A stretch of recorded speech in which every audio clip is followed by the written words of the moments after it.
Hello everyone and welcome to another video of the Sky channel. Now in this video we are going to be talking about the best Guardian shooter pay to win build out there. And I have another video where I talk about the free-to-play Guardian shooter best build out there as well. If you want to check that out, I can link it to this video or you can check out our channel. This one is going to be talking about the pay-to-win options and why it is so effective and why you see so many whales using that build and winning a lot of battles with it. So I'm going to be talking about the two variations of this build. The first one is right here. You can see Mitski. She is using it. This is actually something that might be the more popular one out there. It starts with Black Knight, and that's the Guardian first row, which is obviously meant for the more defensive and survivability purposes. And then you have two extremely heavy hitters at the back. So Emerald Jewel Ant is the one that goes in the middle row, and then Saharan Silver Ant goes in the back row. As you can imagine, using the Deadleaf Mantis with the Gladiator Mantis helper is the best option out there because it is focused on doing a lot of skill damage, and that is your focus of this build, with the Emerald Jewel Ant being a heavy hitter in terms of skill damage, and of course Saharan Silver Ant is all about skill damage as well. So the first row is the defensive one, and then the back two rows are the offensive ones, and they deal a lot of damage. The other variation that is commonly used is that instead of the Black Knight, particularly whales that invested very heavily in the Atta prefer to use Atta instead of Black Knight. This could be because of the fact that the difference between Atta and Black Knight isn't coming off considerably large for them to actually change the investment to Black Knight. Now remember, both Atta and Black Knight came out not too far along from each other, so a lot of people might have already invested heavily in Atta and they don't feel like it's worth the investment. And there are differences in Black Knight and Atta, and both of them can be fairly helpful. Now this one in particular, I think Black Knight comes off to be a little bit more on the defensive side. Atta has certain abilities that allow it to do a lot of damage while also preserving some of its abilities of being a secure first line Guardian row, which can still be fairly helpful as well. So we're going to go into each of these and we're going to talk about why it's so effective as we move along in this video. Okay, let's talk about the Black Knight. Skill number 2. In the first round, the damage taken by its squad is significantly reduced by 45%. Remember I said Black Knight is the more defensive option of the two? Well, here's one of the reasons why. The first round, there's a 45% reduction in damage that its row takes, right? And we're talking Guardians, and as you already know, Guardians have a very high base defense. We're talking 90 and a base health of 25. Those are big numbers for its defense and health. Compare that to shooters, we're only talking 53 defense and 17 health. So just by itself, Guardians are super strong when it comes to defensive abilities. And then to add to that, you are giving it the ability to reduce damage by 45% in the first round. The effect decreases 3% every time its squad takes damage. So it's not like it's going to be permanently reduced by 45, but there'll be a certain level of reduction up until you get attacked 15 times. 3% each time, that's 15 attacks. And after 15 attacks, we're going to have a 0% reduction in damage, but until then there's going to be some amount of reduction, 45 and then 42 and then 39, which of course is quite helpful. Now once the effect reduces to 0%, which is after 15 times it's been attacked, deals 850% damage to all enemy squads. So very good effect. As you can see, number one, reducing the amount of damage you take by a certain amount. Of course that amount keeps decreasing as it should. It can't be permanently stopping 45% damage, otherwise this would probably be too powerful. And then once it's been attacked 15 times, it releases a very powerful hit, 850% to all enemy squads. That's 2550% damage, which as you can imagine is insane. Of course it's only going to release this once, but even then that's a lot of damage to release. Skill number 5, 60% chance to increase the trigger chance of skills of 2 other friendly squads by 5%. So in this case, it's going to increase the trigger chance of Emerald Jewel Ant as well as Saharan Silver Ant by 5%. And the damage rate of the next damage skill is increased by 150%. So not only is it increasing the chance of triggering one of those special abilities of Saharan or Emerald Jewel Ant, but the next one that does damage, it actually makes that damage higher. Now this effect is stackable and lasts for 2 rounds. Now the way I read this, the only part that possibly can stack would be the fact that it increases the trigger chance by 5%, the damage rate of the next skill increasing by 150%. I don't think this can be stacked unless, of course, let's say neither Saharan nor Emerald Jewel Ant actually release anything and then it gets stacked by a second time and then it releases, and then perhaps maybe at that point it's going to be 300% increase in the damage, but I'm not entirely sure. But as I read it, that increase in the trigger chance definitely means that it can stack up to 10%, and assuming you release this every turn, that can mean that you're always going to have a 10% increase in the trigger chance of Saharan and Emerald Jewel Ant skills, which of course is pretty nice to have. The interesting thing in skill number 6 is that it actually gives you combat speed of 40, giving you a little bit of an edge when it comes to fighting enemies who have similar combat speed than you have a chance of going first. And then finally, skill 8. And I'm going to read out the max level effect. And I know a lot of people probably wouldn't have Black Knight at 8 star because of the cost of increasing from 7 to 8 is pretty high. But essentially, during the battle, critical damage resistance of all of our squads goes up by 25%, increasing the survivability of all of your squads. And every time a combat skill has been released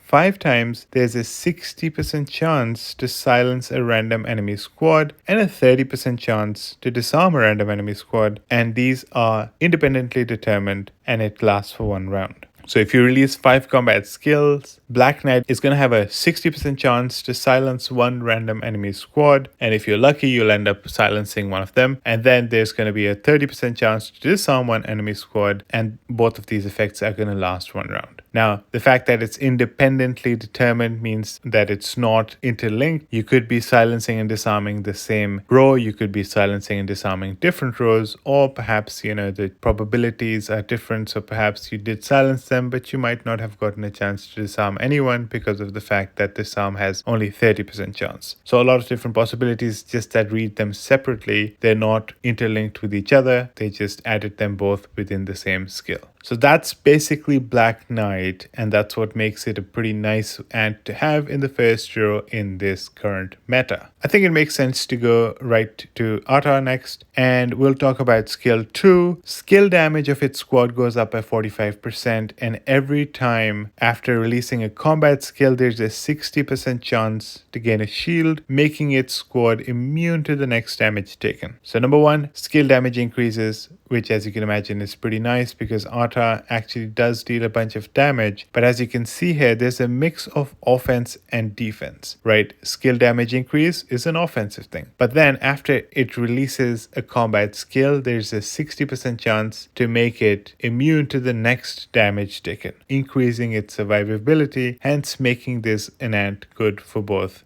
damage as well as survivability as a first row ant. The next one, 80% chance to deal 450% damage to a random squad, and then increasing its own defense by 70% for 2 rounds, which is stackable. So 80% is a high chance, right? 450% damage is a pretty high damage as well. And then it increases its defense by 70%. So if you're lucky and you do trigger this every turn, you're going to have 140% more defense for your squad. Now, Atta doesn't actually give you combat speed, by the way. So that's something that you can keep in mind as well. And then skill 8 is a pretty nice damage dealer. In the first 3 rounds, all of our squads convert 10% of their defense into attack. So an increase in their attack based on the amount of defense that they had. And then you deal high damage of 550% to all enemy squads. So that's 1650% damage after getting a boost in the attack, which as you can imagine is really nice. It also gives splash status to our shooter ant squads, which is basically row 2 and row 3, and the damage ratio is 100%.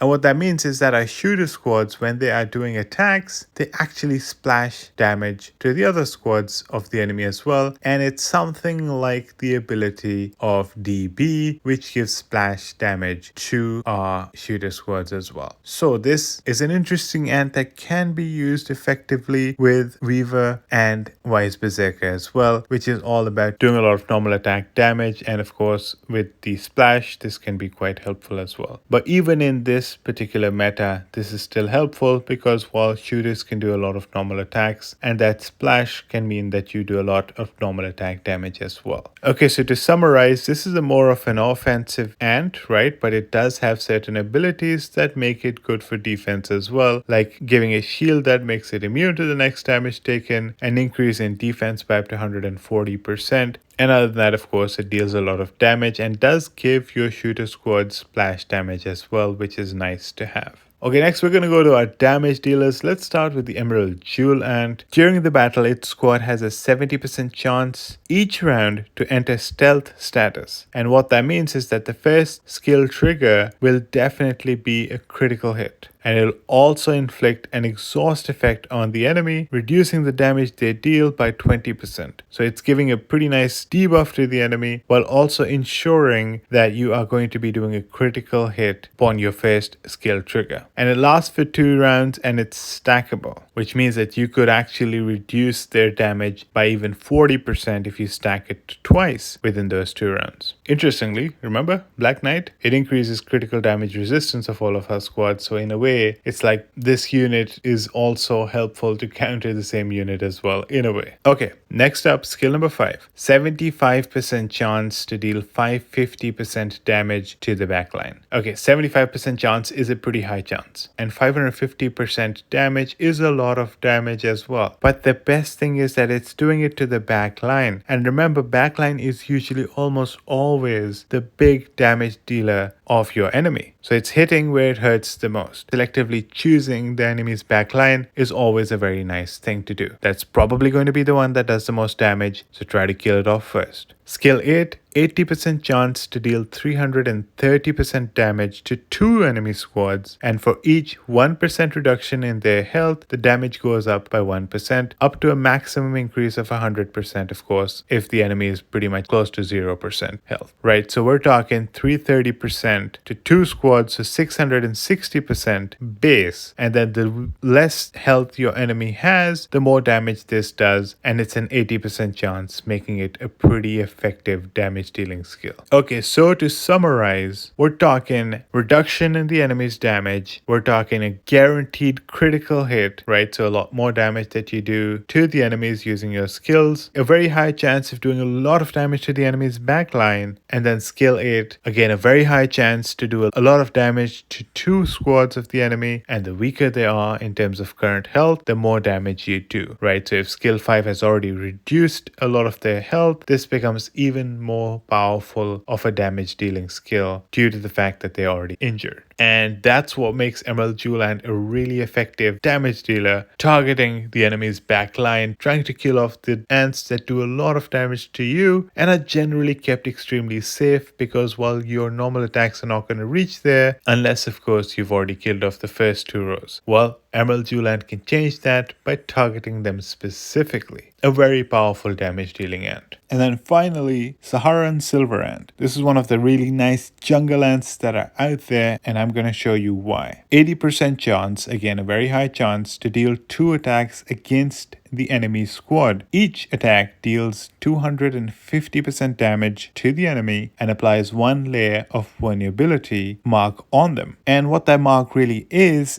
that the damage that the target takes from this particular skill goes up by 12%. And the mark is stackable, so if you stack 2 of them, we're talking an increase of damage by 24%. Manage to stack 10, and we're talking an increase of damage of 120%. As you can imagine, the more you stack, the more damage you end up doing. And this skill is releasing twice, which means that you can stack 2 vulnerability marks every time this gets triggered. So really nice skill, 80% chance, a very high chance, and then we're talking 250% damage each, which means 500% damage in total, but that's not it, right? There's that vulnerability mark, which can actually make this damage much higher than just 500%. So very effective damage dealing skill. Then, skill number 5, we are talking about a 70% chance, which is another high chance, to deal 230% damage to all enemy squads, right? A very high chance to deal so much damage to all enemy squads. That's 690% damage in total, which is, of course, really nice. But you know the really cool thing? The really cool thing is skill number 8. Every round, there's a 70% chance of increasing the positional distance of its squad by 1. So the way that works is that assume you have Saharan Silver Ant here in row number 3. What this skill does is that it gives the ability to move it to row number 4, which really doesn't even exist, but for this ant, it does exist. So imagine you're here in row number 4, that's where your Saharan Silver Ant is. And then what it does is that for every one range between its squad and the target enemy squad, increase the damage by 10%. And that is increase in damage of all of your skills. So now we were talking about how cool and how strong skill number 2 and skill number 5 are. Well, imagine how strong they'll be when you go to the 4th row and then you get an increase in the damage of those skills by 10, 20, 30. And then if you're attacking the first row, 40% increased damage. If you attack the middle row, 50% increased damage. And if you're attacking the back row, 60% increase in your damage of such high damage dealing skills anyway. So you can imagine that this makes Saharan Silver Ant a massive damage dealer that can do a ton of damage to the enemy. And this is of course the reason why we always like to keep the Saharan Silver Ant in row number 3. Because if you were to put it in row number 2, you're losing out on 10% extra damage that you would have if you moved it here. That's why you always see them in row number 3. Okay, so now to sum it up,